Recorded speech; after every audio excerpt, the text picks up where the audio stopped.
안녕하세요. 예수의 전성결교회 안희한 목사입니다.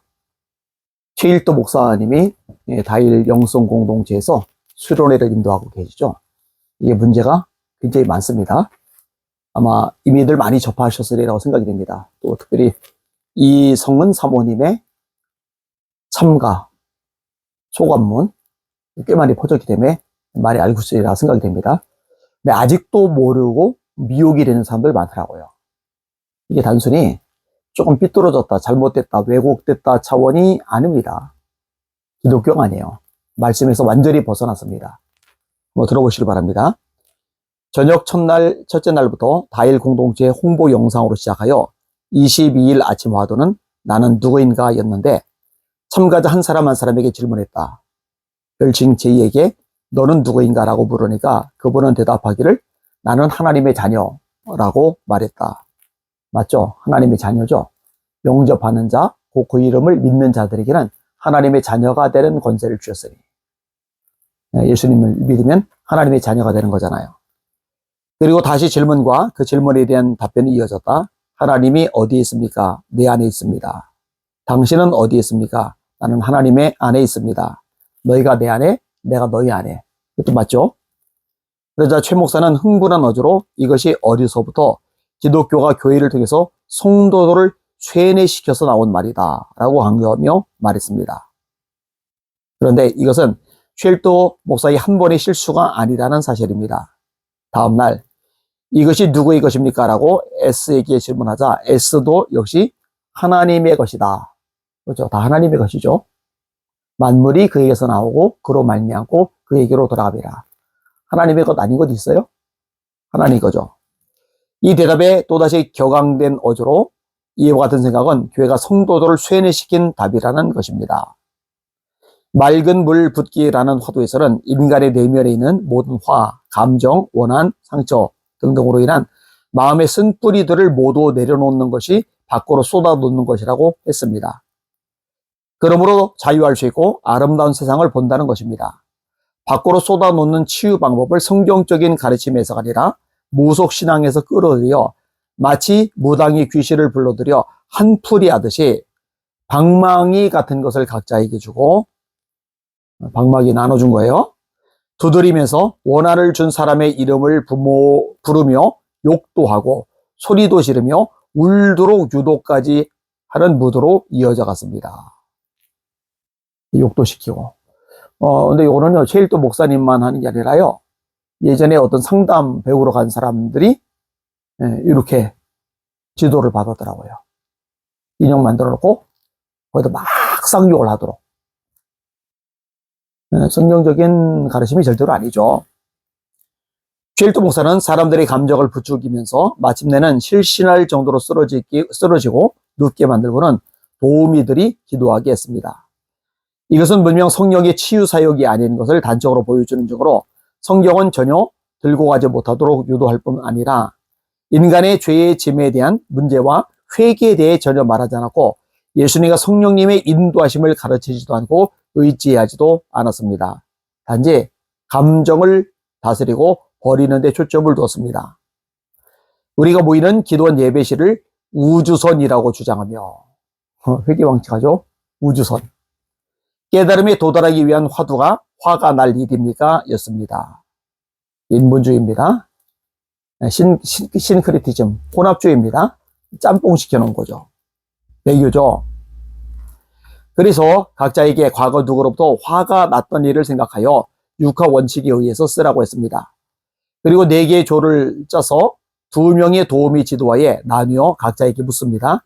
내 경우는 남편이 나에게 안 돼라고 말한 일이 화가 날 일입니까? 였습니다. 각자의 다른 상황을 공식화해서 도우미가 계속 화두를 물으면서 지칠 때까지 정신을 빼고 억지로 사람을 우미하게 만들어서 전혀 화가 날 일이 아닙니다로 말하게 합니다. 화가 나지 않으면 그러면 무슨 일입니까? 하고 다음 질문으로 이어집니다. 그들에게 요구되는 답은 그냥 일일 뿐이므로 앵무새처럼 화가 났을 때의 해프닝으로 그대로 말하는 것이 답입니다. 각자가 마음 아팠었던 그들의 경험들을 단지 각자의 일일 뿐이라고 주장합니다. 그리고 나서 연결되는 질문이 그러면 그때 왜 화가 났습니까? 입니다. 그 공식의 답은 나의 편견, 감정, 느낌, 감성, 정죄, 판단 등의 틀로 상대를 보았기에 화가 난 것이고 그것을 다 버려야 그들이 주장하는 깨달음에 이른다는 것입니다. 말씀과 상관없죠? 하나님, 예수님, 성령님 전혀 상관없죠? 불교의 해탈의 경지를 기독교적으로 각색해서 시, 노, 애락이 없는 경지를 주장하는 것입니다. 그래서 용서할 수 있다는 논리입니다. 화가 날 일이 아니라 그냥 일이니까 용서할 수 있다. 그죠? 화가 날 일입니까? 아니다. 그냥 일일 뿐이다. 내 감정, 생각, 이런 편견의 틀 때문에 화가 났을 뿐이다. 그러니 용서할 수 있다. 아니죠. 아니죠. 화가 날 일이고 이가 갈릴 일이지만 하나님 때문에 용서하죠. 하나님의 말씀이 용서하라고 말씀하시기에 용서하죠. 먼저 예수님께 용서를 받았기 때문에 용서하죠. 큰 용서를 받은 다음에 우리가 용서하는 만큼 용서받기 때문에 용서하는 거죠. 우리가 우리에게 죄 지은 자를 사하여 준 것 같이 우리 죄를 사하여 주시옵고 너희가 각각 중심으로 형제를 용서하지 아니하면 내 천부께서도 너희에게 이와 같이 하시리라. 이 말씀대로 용서하는 거잖아요. 이게 성경적인 거 아니에요? 좀 더 인용해 드릴게요. 찬양은 잠깐만 들려주고 그 대신 거의 들어보지도 못한 한국 무당 한풀이 음악인지 아니면 촌음악을 주로 들려주면서 춤을 추게 했습니다. 그리고 아직까지도 소름 끼치는 기억은 소위 그들이 말하는 깨달음이 있은 후에 어둡게 만든 우주선 안에 모두 다 눕히고 죽음을 준비하는 무드로 10분 정도를 누워있게 하는 동안 마치 곡하는 것 같은 아주 음산한 음악을 들려주므로 나는 더 이상 견딜 수 없어서 뛰쳐나갔습니다. 나 외에 다른 사람들도 그 음악이 무서웠다고 했습니다. 2-3시간 정도 흐르고 나서 다시 돌아왔을 때 세상 음악과 한국 전통 음악으로 춤을 추게 하면서 옆 사람에게 손을 향하게 하고 마지막 끝 마무리로 절을 하게 했습니다. 다 비성경적이죠.